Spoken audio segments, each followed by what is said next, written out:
Why did I move here? I guess it was the weather. It definitely was not the weather. Nobody moves to the UK for the weather. It rains a lot here. It's gloomy all the time. Weather's not why you're here. So why did I leave the United States and move to the United Kingdom? Well, the short answer is my wife. My wife! So if that's all you wanted, you can end the video right there. That is the ultimate summary of why I moved here. Trust me, there's a lot more to it than that. And if you want to stick around and know the story, please keep watching. So if you would have met me back in 2018, the one thing that I wanted to do with my life at the time was help refugees, specifically refugees in the Middle East. And I actually spent a lot of time visiting different places throughout the Middle East. And this led me to a connection with a gentleman who lives in England and runs a charity helping refugees. So long story short, I came out and visited for about 3 months. So I was in the UK from about August of 2018 to November of 2018. We visited a lot of different churches when I was here. And one day we visited a church. After the service, I spoke to the pastor, and the pastor introduced me to his daughter. That was the first moment that I met the woman who I would marry. Fast forward a bit, I asked her on a date. We had our first date in London, had our second date in Oxford. That's when I asked her to be my girlfriend. And so we started dating. And when I went back to the States, we started dating long distance.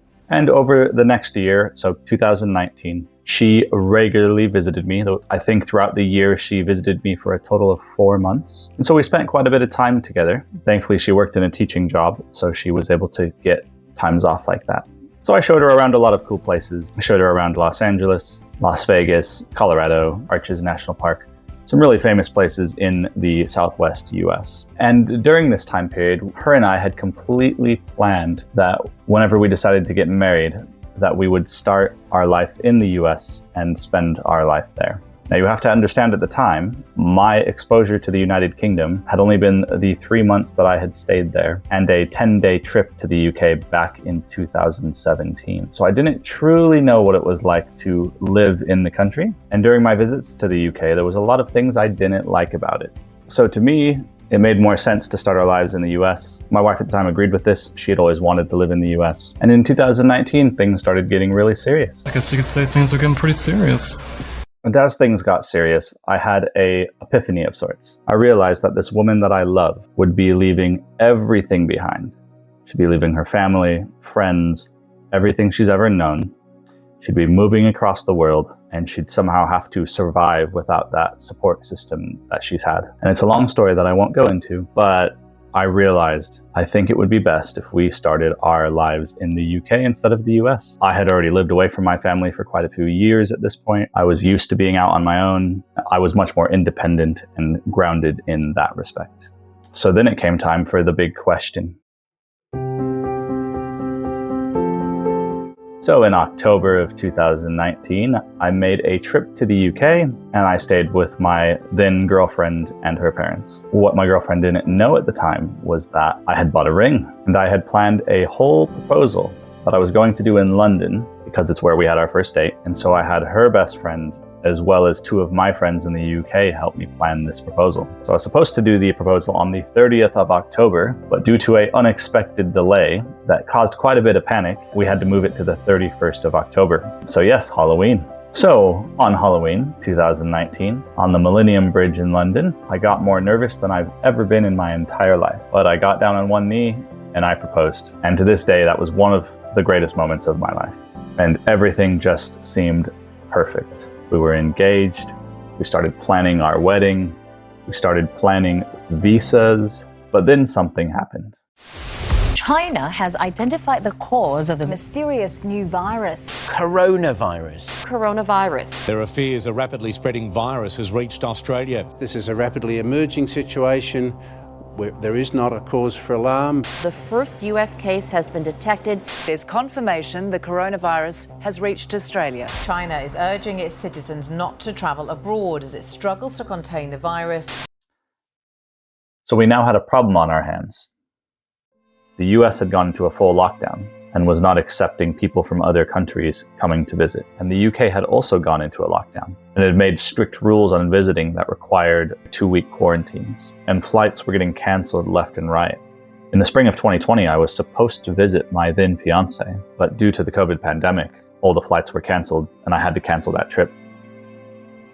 So from when I got engaged to her in October of 2019 until the summer of 2020, we didn't see each other once. But thank God for technology and the ability to do video calls. So we now wondered if we were going to have to postpone the wedding. But then a couple of events happened that completely changed our circumstances. And it all starts with a lucky Google search. I decided to go onto Google and search up, where can we legally get married during COVID? And it had to be somewhere where the marriage would be internationally recognized. Otherwise, that wouldn't really work on our visa. And when I hit enter, a country came up, one that I had only heard of, somewhere that I never imagined I'd be visiting, nor did I ever imagine I would get married here. Gibraltar.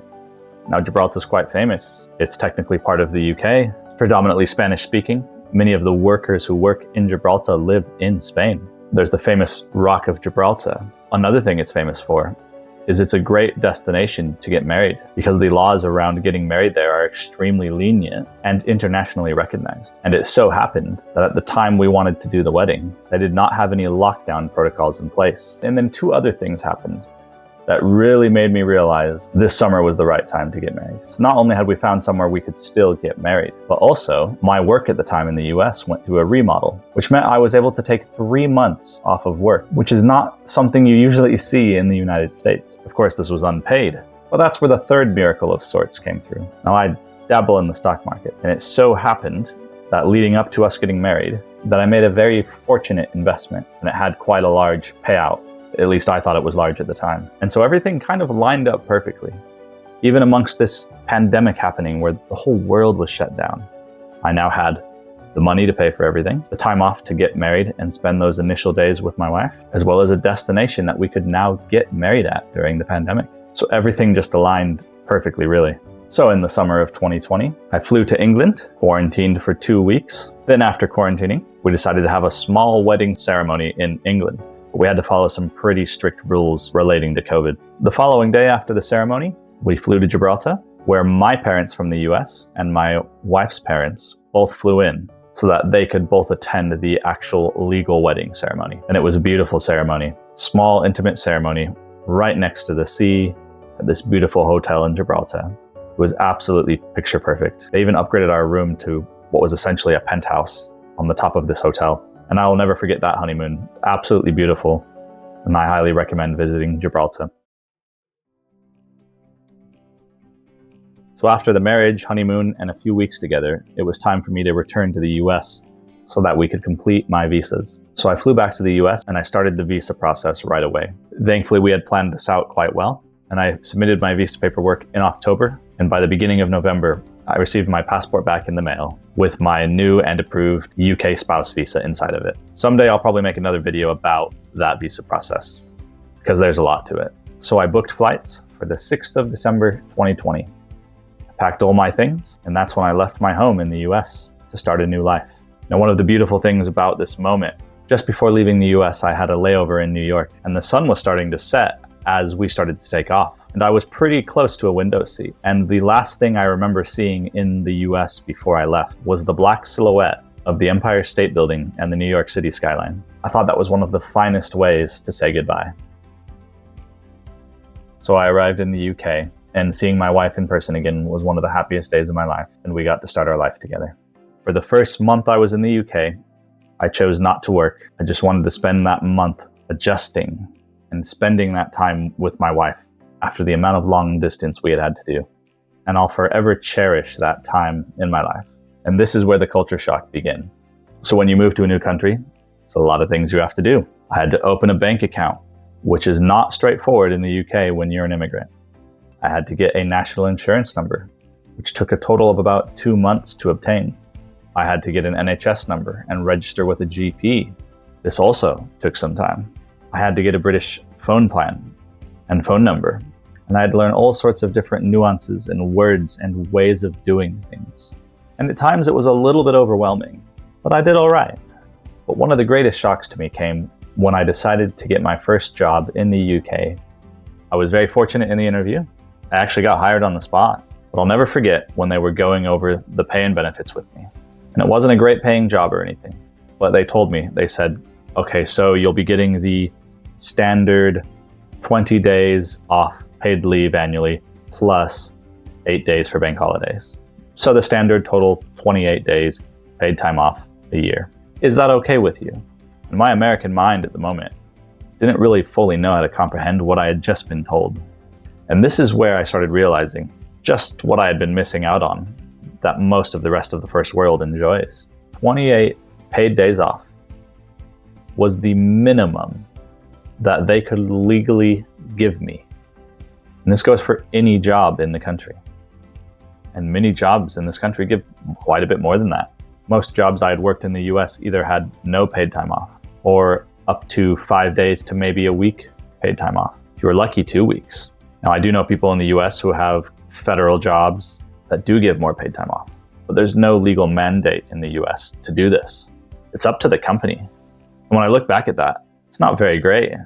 That was one of the first culture shocks I had, along with the fact that everything closed early on Sundays, and most stores were not open late or running 24/7. I realized in the UK they were a lot more relaxed than the US.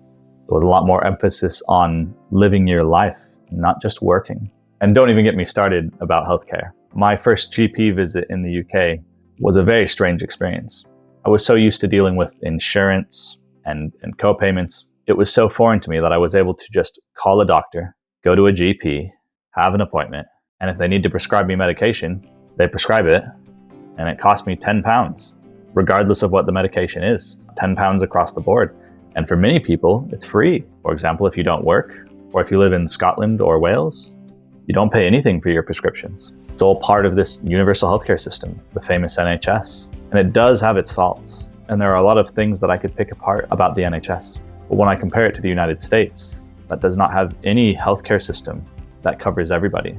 It's night and day. And I started noticing these things left and right. And I started learning about how much safer the United Kingdom was than the United States.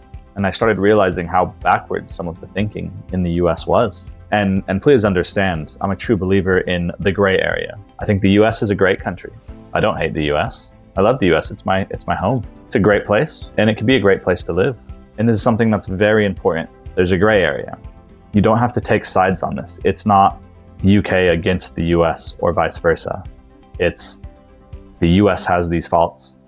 It can do better. But it doesn't mean that the US is a bad country, that its people are bad people. The US is a beautiful country and a wonderful place. And I just want to make that clear. So in any criticisms I say about my country, I say them from a heart of wanting my country to do better and to be better for its people. Because I think it's those criticisms that allow nations to progress and move forward in a way that will benefit the whole world. Because let's be honest, these borders that make up our countries, they're all invisible. They're just man-made. This planet, we're all in it together. So if you've made it this far, I just want to say thank you so much for watching. I've been doing mostly a lot of shorts on TikTok, Instagram, and uploading them to YouTube as well. I'm a very new content creator, but I've had a lot of people ask me to speak about my experiences in the last 4 years that I've been an immigrant living in the United Kingdom. And I just want to say the support I've had has been amazing. I've really appreciated the feedback I've received, and it's really inspired me to keep going with making this content. I will definitely say more people have been viewing my content than I thought would, because, well, let's be honest, I'm not very good at this and I'm very new at this. But thank you so much for watching. Your support, it means the world to me. I balance doing this along with the fact that I'm working full time, and a big surprise here, my wife is pregnant. So we're expecting a child in 2025. So I don't have all the time in the world to make videos like this. But as much as I love the shorts, this is where my heart is. Making these longer videos, going more into details, being able to share a little bit more about how I feel about things. I really hate having to condense information into little 1-minute snippets. I can never say how I truly feel about things. I make mistakes with it all the time, or I just have to leave out detail because there's not enough time to fit what actually needs to be said. But for the last time, thank you for watching. I hope you've enjoyed this video, and trust me, there are many more critiques of the US and the United Kingdom to come. Cheers.